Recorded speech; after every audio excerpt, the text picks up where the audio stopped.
work for thousands of years behind the scenes to manipulate humanity, and it has worked until now. It's very easy for any system of thought, religious or otherwise, that comes along. It's very easy to play on that, to play on our insecurities, to assure us all is well, we'll all be taken care of. We lap that up. So don't blame religion. Blame our own insecurities, which has allowed religion to flourish, and which has allowed so many systems of thought that are disempowering to flourish throughout human history. That's why we can't get out of it.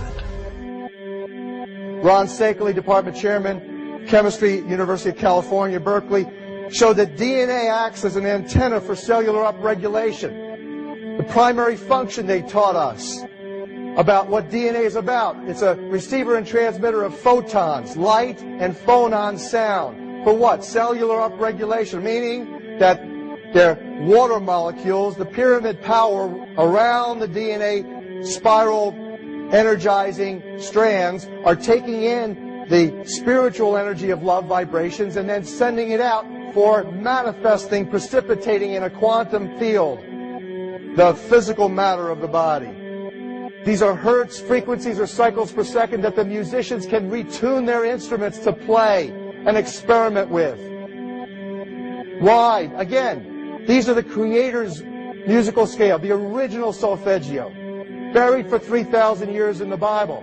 So the ancient priests who knew how to levitate the huge stones for the building of the pyramids, and the Masonic knowledge that predated ancient Egypt, the ability to have this information, these frequencies, serve the function of creation, destruction, and miracles on behalf of the empowered people who had access to this knowledge.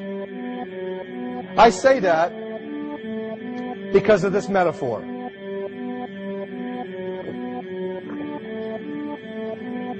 This is the difference between the power of our Creator and anything else, particularly evil. That you can go into a pitch black room full of evil, full of darkness, and light a little candle, and instantly that darkness flees. But you can't do the opposite. You can't go into a well-lit room full of truth and wisdom and righteousness and joy and health and harmony with the universal power. And you can't take any amount of darkness and go into that well-lit room and have any effect whatsoever. That is the metaphor which I frequently think of when I think that I'm not empowered.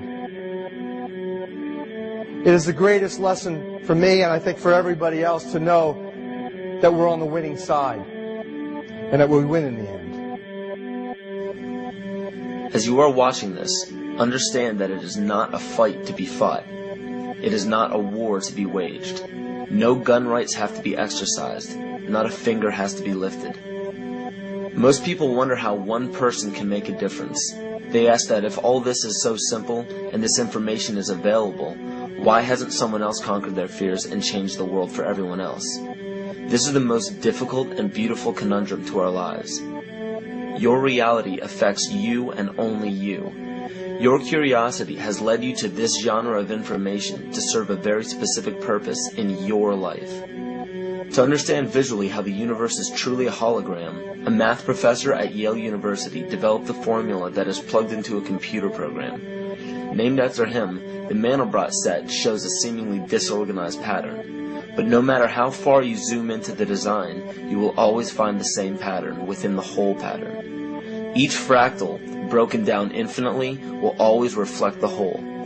When one fractal changes its pattern, the sum total of the whole pattern changes along with it. This exemplifies that the whole world does not need to be awoken. There is no race to inform the 6 billion people on this planet of this message. It is only important that you, personally, learn to conquer your innermost fears and learn to love. When you see your fears for what they are and master your emotions, then, and only then, will you truly be free.